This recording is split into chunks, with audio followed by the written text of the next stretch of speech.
Apple iOS 27 এর developer beta 4 update প্রকাশ করেছে। এই আপডেটে বিটা 3 এর তুলনায় বেশ কিছু ছোটখাটো পরিবর্তন ও বাগ ফিক্স আনা হয়েছে। চলুন একে একে দেখে নেওয়া যাক কি নতুন পরিবর্তন এসেছে। সবার আগে অ্যাবাউট সেকশনে গেলে দেখা যাবে নতুন বিল্ড নাম্বার হলো 24A5390F, যেখানে বিটা 3 এ ছিল 24A5380H।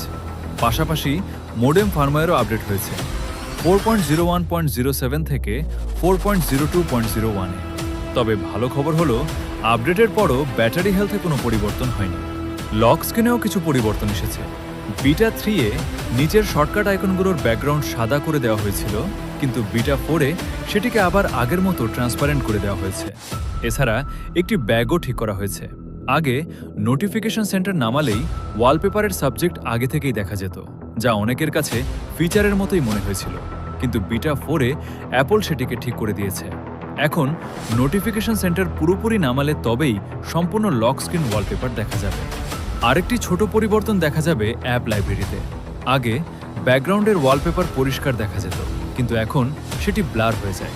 ফলে লিকুইড গ্লাস ইফেক্ট আগের তুলনায় আরও সুন্দরভাবে ব্যাকগ্রাউন্ডের সঙ্গে মিশে যায়।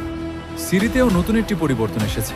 আপডেট করার পর প্রথমবার সার্চ বা সিরি খুললে একটি নতুন স্প্ল্যাশ স্ক্রিন দেখা যায়, যেখানে নতুন ফিচার সম্পর্কে তথ্য দেখানো হয়।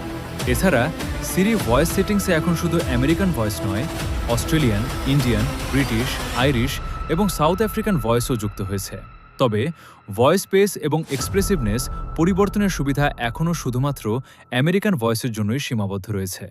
যারা এয়ারপডস ব্যবহার করেন তাদের জন্য একটি ছোট পরিবর্তন এসেছে। কন্ট্রোল সেন্টার থেকে ভলিউম স্লাইডারে ট্যাপ করে ধরে বিভিন্ন নয়েজ কন্ট্রোল মোড পরিবর্তন করলে এখন নতুন লিকুইড গ্লাস অ্যানিমেশন দেখা যায় এবং মোড পরিবর্তনের সময় হ্যাপটিক ফিডব্যাকও অনুভব করা যায়। পারফরম্যান্সের দিক থেকে বিটা 4 এ বেশিরভাগ ব্যাগ এবং সমস্যা ঠিক করা হয়েছে। গিগবেঞ্চ টেস্টে সিঙ্গেল কোর স্কোর এসেছে 2129 এবং মাল্টিকোর স্কোর এসেছে 6000। মাল্টিকোর ছিল 6924। তবে আপডেটটি সদ্য ইনস্টল করা হওয়ায় পরবর্তী কয়েকদিন ব্যবহারের পর প্রকৃত পারফরম্যান্স আরও ভালোভাবে বোঝা যাবে। যারা এখনও বিটা ভার্সন ব্যবহার করছেন এবং বিভিন্ন সমস্যার মুখোমুখি হচ্ছেন, তারা ফিডব্যাক অ্যাপের মাধ্যমে সরাসরি অ্যাপলকে রিপোর্ট করতে পারবেন, যাতে ভবিষ্যতের আপডেটে সেই সমস্যাগুলোর সমাধান করা যায়। পরবর্তী আপডেট হিসেবে iOS 27 বিটা 5 আগস্টের প্রথম বা দ্বিতীয় সপ্তাহে আসতে পারে বলে ধারণা করা হচ্ছে। আর সেপ্টেম্বর মাসে iOS 27 এর স্টেবল অফিসিয়াল ভার্সন সবার জন্য প্রকাশ করা হবে। সবশেষে, যদি কেউ iOS 27 বিটা ব্যবহার করে বিরক্ত হয়ে থাকেন এবং আবার iOS 26 এ ফিরে যেতে চান, তাহলে আগের বিটা ডাউনগ্রেড করার একই পদ্ধতি অনুসরণ করলেই হবে। শুধু এবার iOS 27 থেকে iOS 26 এ ফিরে যেতে হবে।